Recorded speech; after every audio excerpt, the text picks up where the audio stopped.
So yes, it's been my tremendous privilege and honor and all kinds of fun to work with Panorama through its entire life, right from the first phone call to today. Sorry.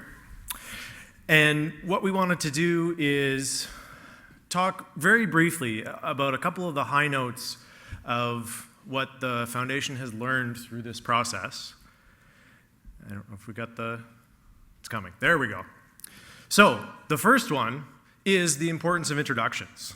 As Kathy mentioned, we face a challenge that many healthcare organizations don't face, which is that probably folks in your community have a better grasp of who you are as a hospital than many, if not all, panel members had learning about who the Foundation was.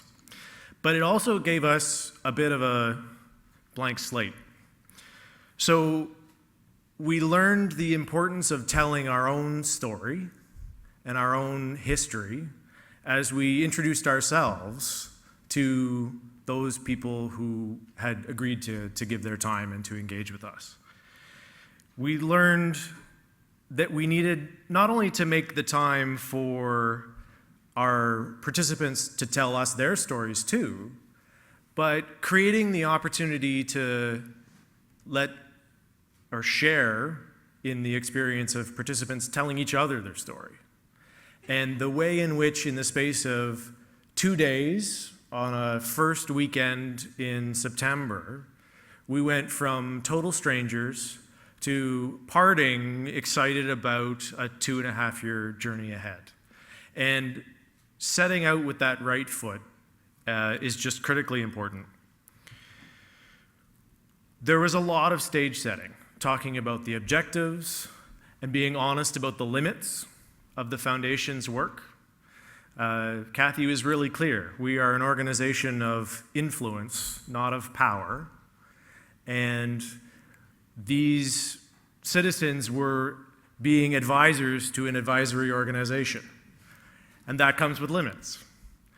But I think being honest about them from the get-go means that there aren't very many surprises when you get down the road. There will still be some, but hopefully fewer. So we established a common foundation, and part of that, and I think part of any good engagement work, is the common foundation of that quality improvement perspective.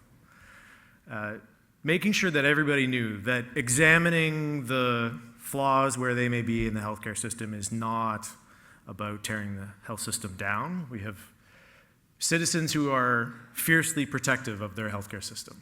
And this was about harnessing the power of that pride in our system to create ever-increasing improvement. The second thing is that there's tremendous power in personal stories, and I think that's not a surprise to anyone who's probably here today. But it's the ongoing power of them that I think I was surprised by. That it doesn't matter how many times we hear stories, and over a 2.5-year journey, there are many new stories to share, but it always brings the focus back to our core purpose. And it could be the same story, it could be a new story, but the vivid imagery that we hear direct from those who our health system serves cannot help but galvanize our motivation all over again.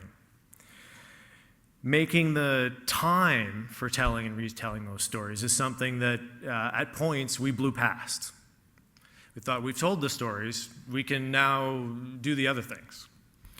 But that's a huge source of motivation, and it's a huge motivating force for us. And so we realized over our journey that was a recurring event rather than a one-time event as we were introducing ourselves to one another. The third thing is the complexity of the patient perspective.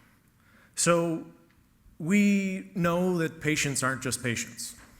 Patients are also caregivers, and many of our caregivers are patients, and many of our patients are caregivers, and that comes and goes. Those aren't hard definitions as people move through their life journey and their family's life journey.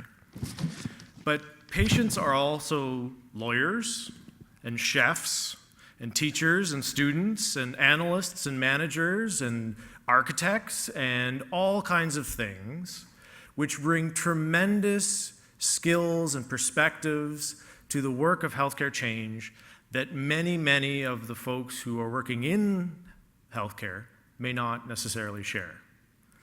So in looking at a problem or a challenge or asking a question, we have the benefit of all of that skill and all of that experience and all of that knowledge every time, on top of the very personal experiences of healthcare journeys and the things we're motivated to change. So learning those perspectives is very important, and it's all part of you get out what you put in. When it comes to financial investment, when it comes to investing the interest and the time, and as Crystal said, senior leadership, this isn't something that happens off the side of the desk. This isn't something that happens by accident or as a byproduct or it's a nice to have. You have to be conscious and dedicated about the time you spend and the way you go about doing it, or else it will slide off, it will get eclipsed. The urgent will crowd out the important. So this is a growing discussion. There are other things that I don't have the time to touch on, the unexpected journeys that the conversations with the panel took us down,